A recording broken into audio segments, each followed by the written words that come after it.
Turkey is on edge. Protests have erupted across major cities after the government's latest move against Ekrem Imamoglu, Istanbul's popular opposition mayor. Thousands are chanting in the streets, police are cracking down, and political tensions are at a breaking point. But why is Imamoglu at the center of the storm? And why do critics call President Recep Tayyip Erdogan a dictator?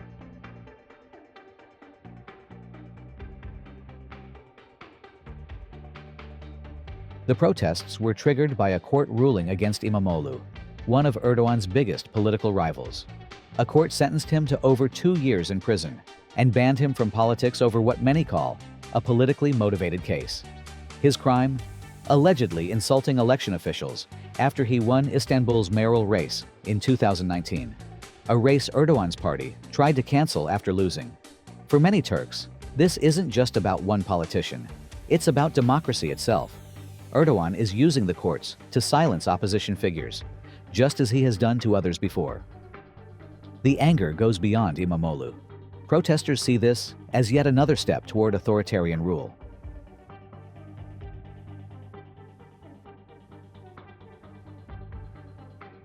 Erdogan wasn't always this powerful. He started as Istanbul's mayor in the 1990s, known for his charisma and Islamic conservatism. In 2003, he became Turkey's prime minister, promising democracy and economic growth. For years, Turkey thrived under his leadership. But then, things changed. In 2014, Erdogan became Turkey's first directly elected president. The role was mostly ceremonial, until he rewrote the rules.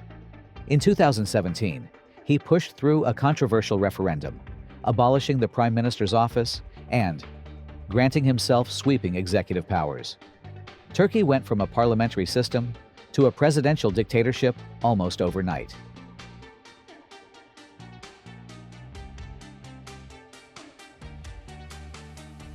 Erdogan's critics say he rules with an iron fist. But what exactly makes him a dictator? Crushing opposition. The attack on Imamoglu is just the latest example. Erdogan has jailed countless political opponents, journalists, and activists. The failed 2016 coup attempt gave him an excuse for mass arrests, purging over 150,000 people from government jobs. Turkey is one of the worst countries in the world for press freedom. Independent media barely exists. Journalists critical of Erdogan are jailed or forced into exile. Turkey's courts are no longer independent. Judges who rule against Erdogan face removal. The case against Imamoglu is seen as proof of Erdogan's control over the legal system. Erdogan's party lost Istanbul in 2019. He forced a rerun of the election, but still lost. Now, instead of winning at the ballot box, he's removing his rivals using the courts. Erdogan presents himself as the protector of Islam and Turkish nationalism. He converted Hagia Sophia back into a mosque, a move seen as symbolic of his growing authoritarianism.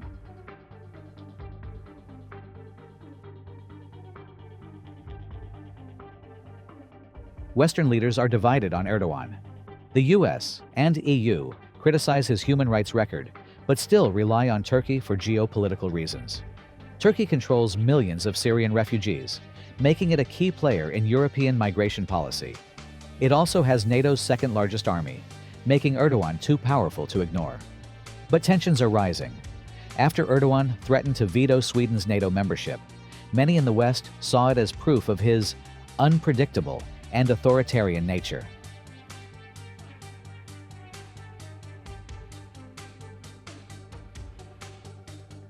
With protests escalating and Erdogan eliminating his political rivals, Turkey is at a crossroads.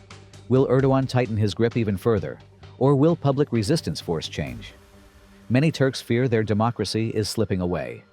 But history shows that dictators don't last forever. The streets of Turkey are speaking.